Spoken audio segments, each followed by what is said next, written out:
السلام علیکم ورحمۃ اللہ وبرکاتہ۔ آج ہم بات کریں گے 15 شعبان کے حوالے سے، یعنی شعبان کی 15 تاریخ کے حوالے سے۔ آج کل 15 شعبان منائی جاتی ہے، مسجدیں سجائی جاتی ہیں، گلی محلے سجائے جاتے ہیں اور دیگیں کہیں پک رہی ہیں، کہیں پہ لوگ اکٹھے ہو کر صلاۃ تسبیح پڑھ رہے ہیں۔ بالکل یہ گناہ کا کام نہیں، یعنی ایسا نہیں کہ یہ کرنا غلط ہے یا کہیں منع کیا گیا ہے، لیکن یہ دین میں غلو ہے۔ یعنی ہمارے نبی نے تو 15 شعبان کو روزہ رکھا اور رات کو عبادت کی، وہ بھی انفرادی عبادت کی۔ بے شک یہ مہینہ بڑا برکت والا ہے اور اس کی بہت سی فضیلتیں ہیں۔ اب آج کل جس طرح سے عبادت کی جاتی ہے، یعنی مجمع لگ کر وہاں پہ اکٹھی صلاۃ تسبیح پڑھی جاتی ہے، اس کے علاوہ مسجدوں کو سجایا جاتا ہے، تو کہیں پر دیگیں پک رہی ہوتی ہیں۔ اب اس کی وجہ سے بہت سے علماء اس کو رد کرتے ہیں اور اس رد کرنے کی وجہ سے اب اس کی فضیلت بھی بیان نہیں کی جاتی۔ بہت سے لوگ تو اب اس کا انکار کرتے ہیں کہ یہ بدعت ہے۔ بدعت کس طرح سے ہے کہ اس میں نئی بات پیدا کر دی، یعنی بہت زیادہ عبادتیں کرنے لگے، اس رات کو زیادہ سے زیادہ 100 نوافل پڑھیں، کوئی کہہ رہا 50 نوافل پڑھیں، مطلب اس رات میں بہت زیادہ اپنے سے باتیں ڈال دیں، جبکہ ہمارے نبی نے عمل نہیں بتایا، فضیلت ضرور بتائی ہے۔ ایک حدیث پاک میں ہے کہ اس رات کو اللہ تعالیٰ مغفرت فرمائے گا ہر اس انسان کی، اور بنو کلب کی بھیڑوں کے جسم پر جتنے بال ہیں اتنے لوگوں کی مغفرت فرمائی جائے گی۔ یہ رات بڑی مبارک ہے، اللہ تعالیٰ اس رات میں سب کی مغفرت فرماتا ہے، اور پچھلی 15 سے اس 15 تک جتنے بھی گناہ کیے ہوں گے سب معاف ہو جائیں گے۔ 15 شعبان کی رات اللہ تعالیٰ اپنے بندوں پر خاص نظر کرم فرماتا ہے۔ اس رات کو بے شک عبادت کریں، اس کے دن میں روزہ رکھیں، لیکن انفرادی عبادت کریں، توبہ کریں، اللہ تعالیٰ کے حضور پیش ہوں، کیونکہ جس طرح سے حکومت اعلان کرتی ہے نا کہ فلاں فلاں چیز کا ریٹ یہ ہوگا، فلاں دن یہ ہوگا، یعنی پورے سال کا ایک لسٹ بن کر آتی ہے، اسی طرح اس رات کو اللہ تعالیٰ بھی پورے سال کا اعلان فرما دیتے ہیں کہ کہاں بارش ہوگی، کہاں رزق ہوگا، پورے سال کا حال سنا دیا جاتا ہے، کہاں جنگ ہوگی، کہاں بیماری ہے، کوئی کس وقت تک زندگی گزارے گا، یعنی کس کی کب موت آئے گی۔ اس رات کو اللہ تعالیٰ نے بڑا مبارک بنایا ہے۔ حدیث پاک میں ہے کہ اللہ اس رات میں سب کی مغفرت فرماتا ہے سوائے 5 لوگوں کے۔ اب وہ 5 لوگ کون ہیں؟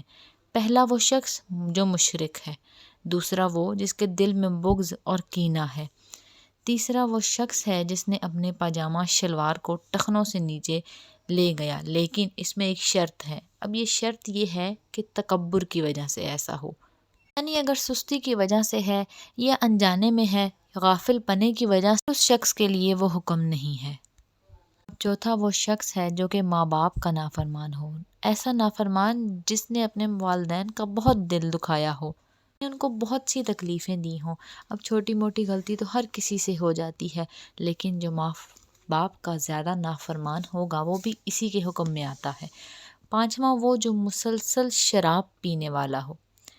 ان 5 لوگوں کو مؤخر کر دیا جاتا ہے۔ اب معافی نہ ہونے کا مطلب یہ نہیں کہ اللہ کبھی معاف نہیں کرے گا، مطلب یہ ہے کہ ان 5 لوگوں کی مغفرت رک جاتی ہے۔ اگر وہ شرک سے نکل آئیں، تکبر سے نکل آئیں اور شراب پینا چھوڑ دیں، والدین کی نافرمانی کو چھوڑ دیں، تو ان کی بھی بخشش کی جائے گی، کیونکہ ہمارا رب تو ہے ہی بڑا غفور الرحیم، وہ مالک تو رحم کرنے والا ہے، بخشنے والی ذات ہے۔ بندہ جس وقت بھی توبہ کرے گا اور سچے دل سے کرے گا تو میرا مالک اسی وقت اس کی توبہ کو قبول کرے گا۔ اب رہی بات غلو کی، یعنی غلو کیا ہے، تو دین میں اس طرح کی عبادات کا اضافہ کر دینا جس سے آپ کی اپنی ذات بھی تنگ ہو۔ اب آپ خود سوچئے کہ ایک شخص کو آپ کہہ رہے ہیں کہ آپ نے 100 نوافل اس رات میں پڑھنے ہیں تو آپ کی دعا قبول ہوگی یا پھر آپ کو مغفرت ملے گی، تو خود سوچئے کہ وہ 100 نوافل کس طرح سے پڑھ سکے گا۔ اللہ تعالیٰ کو ہر چیز میں اعتدال پسند ہے۔ جو دنیا مختصر ہے تو اس میں اللہ تعالیٰ کو کس طرح سے بھلا اعتدال نہ پسند ہوگا۔ آخرت جیسے معاملے میں جب اللہ ہم سے اعتدال کا کہہ رہا ہے تو دنیا میں کیسے اس کو اعتدال نہ پسند آئے گا۔ کہتا ہے کہ نہ تم عیسائیوں کی طرح دنیا کو ترک کر دو اور نہ یہودیوں کی طرح دنیا کے پیچھے پڑ جاؤ، رزق حلال بھی کماؤ، اپنے فرائض بھی پورے کرو، اپنے بچوں کو بھی دیکھو، والدین کا بھی خیال رکھو، دنیاوی کام بھی کرو اور اللہ سے بھی تعلق برقرار رکھو، اللہ کے ساتھ اپنے معاملات کو ٹھیک رکھو۔ اب آج کل ہم بہت سے قصے سنتے ہیں کہ فلاں بزرگ تھے، انہوں نے اپنی آنکھوں میں نمک کا سرما لگا لیا کہ جلن ہوگی تو نیند نہیں آئے گی، فلاں بزرگ نے اپنے بال رسی کے ساتھ باندھ دیے کہ نماز پڑھتے ہوئے اگر نیند کا جھٹکا لگے تو وہ فوراً ان کی آنکھ کھل جائے، فلاں بزرگ نے 30 سال مسلسل نماز عشاء کے وضو سے فجر کی نماز ادا کی، یعنی انہوں نے اپنی پوری رات ہی عبادت میں گزاری جاگتے ہوئے کہ انہوں نے عشاء کے وقت وضو کیا اور صبح فجر کی نماز بھی انہوں نے اسی وضو سے ادا کی۔ یہ اپنی جگہ ہے، یعنی یہ بزرگی اپنی جگہ، لیکن ہم یہ دین لوگوں کے سامنے پیش نہیں کر سکتے، کیونکہ ہم انسانیت کو یہ اگر دین پیش کریں گے تو وہ اس سے دور بھاگیں گے، وہ ڈر جائیں گے، یہ تو ان کو بگانے والی بات ہے۔ ہم اگر یہ لوگوں کے سامنے پیش کریں گے تو لوگ اس کو چھوڑ جائیں گے کہ اتنے اتنے اعمال کرنے والے لوگ تھے، یعنی اتنے اتنے بڑے بزرگ تھے، اتنے اتنے زیادہ اعمال کرتے تھے، ہم کیسے یہ اعمال کر سکیں گے؟ تو وہ دین کو مشکل سمجھ کر اور مشکل کہہ کر اس سے دور بھاگیں گے، اس کی طرف نہیں آئیں گے۔ حدیث کا مفہوم ہے کہ 3 صحابہ اللہ تعالیٰ کے نبی حضرت محمد صلی اللہ علیہ وآلہ وسلم کے گھر تشریف لائے اور ان کے گھر والوں سے انہوں نے پوچھا کہ آپ رات کس طرح سے گزارتے ہیں؟ تو گھر والوں نے کہا سوتے بھی ہیں، جاگتے بھی ہیں، کھاتے پیتے بھی ہیں۔ تو وہ تینوں آپس میں ایک دوسرے کو کہنے لگے کہ وہ تو نبی ہیں، سوتے بھی ہیں تو کوئی بات نہیں، شادیاں کر رکھی ہیں تو بھی کوئی بات نہیں، کیونکہ وہ تو نبی ہیں، ہم کون سا نبی ہیں؟ اب ہمیں تو کچھ کرنا چاہیے، یعنی ہم تو کچھ ایسا خاص عمل کریں کہ ہماری مغفرت ہو سکے، کیونکہ ان کے دل میں وہ بات آئی کہ وہ تو اللہ کے نبی ہیں، اللہ تو ان کو ایسے بھی معاف کر دے گا۔ پھر ان تینوں نے جب آپس میں گفتگو کی تو ایک نے کہا کہ میں ساری رات نہیں سوؤں گا، یعنی میں ساری زندگی اپنی کسی رات کو نہیں سویا کروں گا۔ ایک نے کہا میں شادی نہیں کروں گا، یعنی اپنی پوری زندگی میں شادی نہیں کروں گا۔ جب اللہ تعالیٰ کے نبی کو یہ بات پتہ چلی تو انہوں نے اپنے پاس بلایا ان تینوں صحابہ کو اور ان سے پوچھا کہ کیا تم مجھ سے زیادہ اللہ سے ڈرنے والے ہو؟ یعنی کہ کیا تمہارے دل میں اللہ کا خوف مجھ سے زیادہ ہے؟